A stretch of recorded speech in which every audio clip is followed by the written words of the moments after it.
Hello दोस्तों, कैसे हो आप सब लोग। आई होप सब लोग अच्छे होंगे। और आपकी यूपी टेट की तैयारी कैसी चल रही है। आपका स्वागत है मेरे यूट्यूब चैनल पर। मेरा नाम है दिव्या तिवारी। आज मैं आपके लिए लेकर आई हूँ हिंदी का प्रैक्टिस सेट जो आपके सिलेबस के रिलेटेड है। और आप इस सेशन से जान पाएंगे कि आपका लेवल क्या है। देखते हैं आप कितने क्वेश्चन हल करते हो।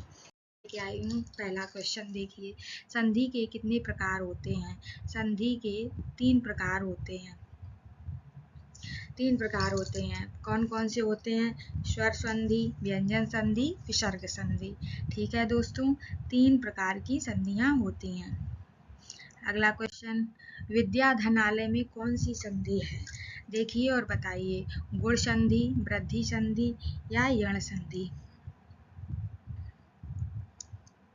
देखिए और बताइए।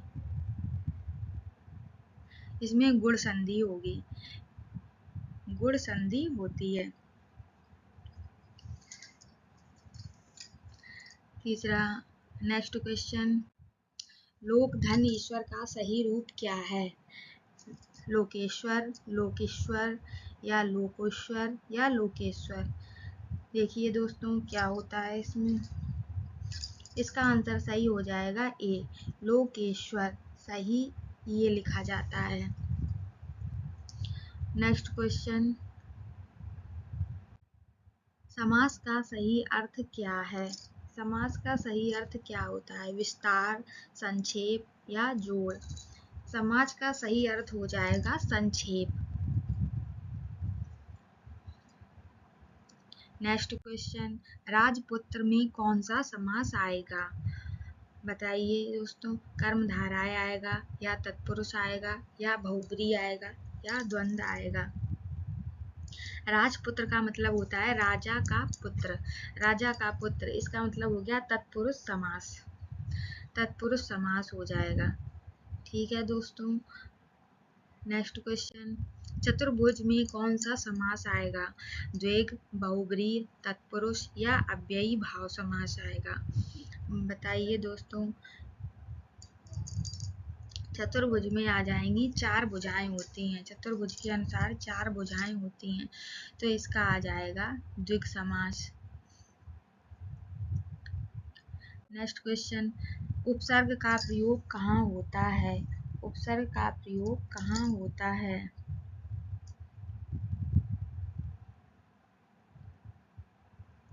उपसर्ग का प्रयोग बीच में होता है या अंत में होता है या प्रारंभ में होता है या कहीं भी हो जाता है। उपसर्ग का प्रयोग हमेशा प्रारंभ में होता है।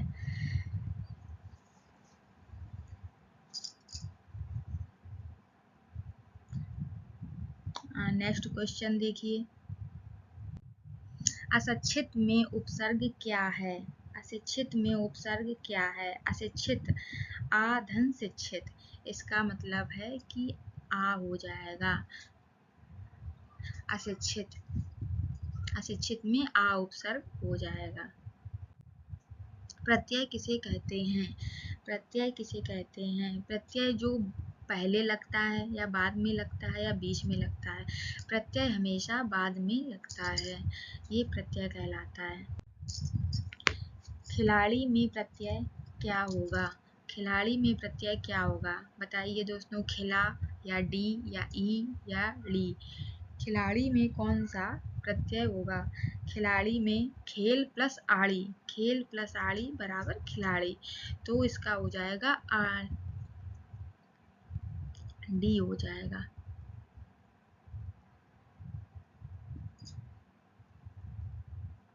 नेक्स्ट क्वेश्चन, संज्ञा के कितने भेद होते हैं। संज्ञा के कितने भेद होते हैं। संज्ञा के 3 भेद होते हैं या 4 या 5 या 6। संज्ञा के 5 भेद होते हैं दोस्तों।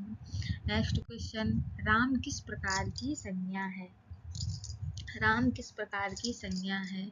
राम जातिवाचक संज्ञा है या व्यक्तिवाचक संज्ञा है या भाववाचक संज्ञा है या द्रव्यवाचक संज्ञा है। जितने भी नाम आते हैं वो हमेशा व्यक्तिवाचक संज्ञा के रूप में होते हैं।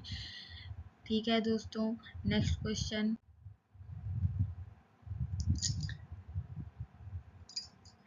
न सर्वनाम का कार्य क्या होता है? नाम बताना या नाम के स्थान पर आना या क्रिया बताना या गुण बताना या गुण बताना। इसमें हो जाता है यह है, वह है, तुम, ये सब सर्वनाम कहलाते हैं। तो ये नाम के स्थान पर जो प्रयोग होते हैं वो सर्वनाम कहलाते हैं। नेक्स्ट क्वेश्चन, वह कौन सा सर्वनाम है? वह कौन सा सर्वनाम है? पुरुषवाचक सर्वनाम है या निजवाचक सर्वनाम है या प्रश्नवाचक या संबंधवाचक? वह पुरुषवाचक सर्वनाम होता है। नेक्स्ट क्वेश्चन, विशेषण किसे कहते हैं? विशेषण किसे कहते हैं? विशेषण बताइए। नाम बताने वाला, गुण बताने वाला, क्रिया बताने वाला या कोई नहीं। 15 का हो जाएगा ऑप्शन बी, गुण बताने वाला। हमेशा गुण बताता है वो विशेषण कहलाता है। जैसे अच्छा लड़का, अच्छी लड़की, बुरा लड़का, बुरी लड़की, ये गुण बताता है, वही विशेषण कहलाता है। क्रिया के कितने भेद होते हैं? क्रिया के कितने भेद होते हैं? 2, 3, 4, 5। क्रिया के 3 भेद होते हैं, सकर्मक, अकर्मक, विकर्मक।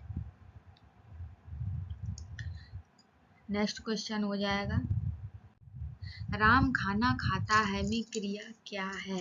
राम खाना खाता है में क्रिया क्या होगी? राम या खाना या खाता है या है? राम खाना खाता है, इसमें आंसर सही हो जाएगा खाता है। ये क्रिया कहलाती है, यही क्रिया है, कार्य हो रहा है वही क्रिया कहलाती है। नेक्स्ट क्वेश्चन, काल के कितने भेद होते हैं? काल के 2, 3, 4 या 5। काल के 3 भेद होते हैं। काल के 3 भेद होते हैं, भूत, वर्तमान, भविष्य, 3 होते हैं। मैं पढ़ रहा हूँ कौन सा काल है? मैं पढ़ रहा हूँ कौन सा काल है? भूतकाल, वर्तमान काल, भविष्यत काल या कोई नहीं। भूतकाल हो नहीं सकता, वर्तमान काल कहलाता है। मैं पढ़ रहा हूँ यानी प्रेजेंट टेंस में चल रहा है ये। नेक्स्ट क्वेश्चन, कारक के कितने भेद होते हैं? कारक के कितने भेद होते हैं? 6, 7, 8 या 9। कारक के 8 भेद होते हैं, 8 प्रकार के कारक होते हैं। नेक्स्ट क्वेश्चन, राम ने खाना खाया में ने कौन सा कारक है? कर्म, कर्ता, करण, संबंध। बताइए दोस्तों क्या होगा? इसमें हो जाएगा कर्ता, कर्ता कारक, यानी कर्ता ने। आपने ये पढ़े होंगे दोस्तों, कर्ता ने, कर्म को, ये वही कारक होते हैं। तो कर्ता ने आता है हमेशा, कर्म को होता है, जब को लिखा होता तो कर्म हो जाएगा। कर्ता ने है यानी कि ये कर्ता होगा, करण नहीं होगा, संबंध नहीं होगा। ठीक है दोस्तों, आगे क्वेश्चन देखिए, करण कारक किसे कहते हैं? करण कारक किसे कहते हैं? करने वाला या साधन या स्थान या समय। जिससे काम होता है, जिससे काम होता है वो करण कहलाता है, यानी कि साधन।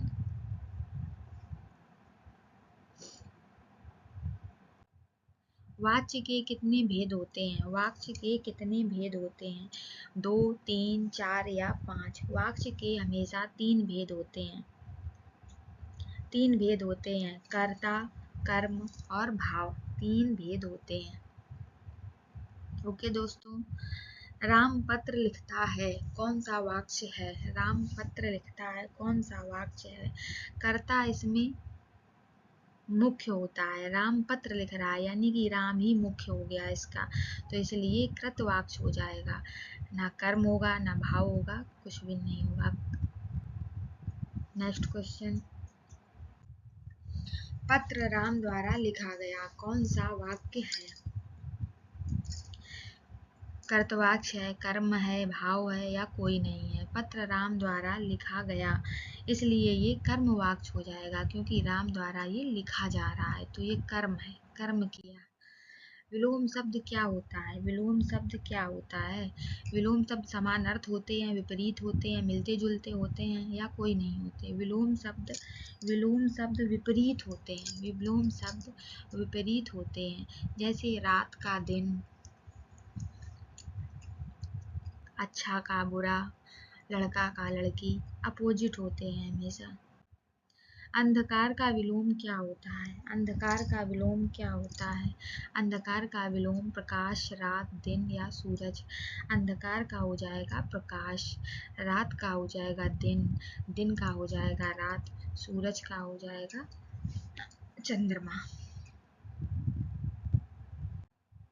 पर्यायवाची शब्द क्या होता है? पर्यायवाची शब्द क्या होता है? पर्यायवाची शब्द विपरीत होते हैं, समान होते हैं या अलग अर्थ होता है? पर्यायवाची शब्द हमेशा समान अर्थ वाले होते हैं। पर्यायवाची हमेशा समान अर्थ वाले होते हैं, जैसे सूर्य, सूर्य को रवि भी बोलते हैं, ऐसे। मुहावरा क्या होता है? मुहावरा क्या होता है? शाब्दिक अर्थ होता है, विशेष अर्थ होता है, सामान्य अर्थ होता है। मुहावरा विशेष अर्थ होता है, शाब्दिक नहीं होता है, विशेष होता है। नाक कटना का अर्थ क्या है? नाक कटना का अर्थ क्या है? नाक कटना का अर्थ चोट लगना, अपमान होना या गिरना या मरना। नाक कटना का अर्थ होता है अपमान होना। बोलते हैं ना कि मेरी नाक कटा दी, तो यानी कि अपमान होना।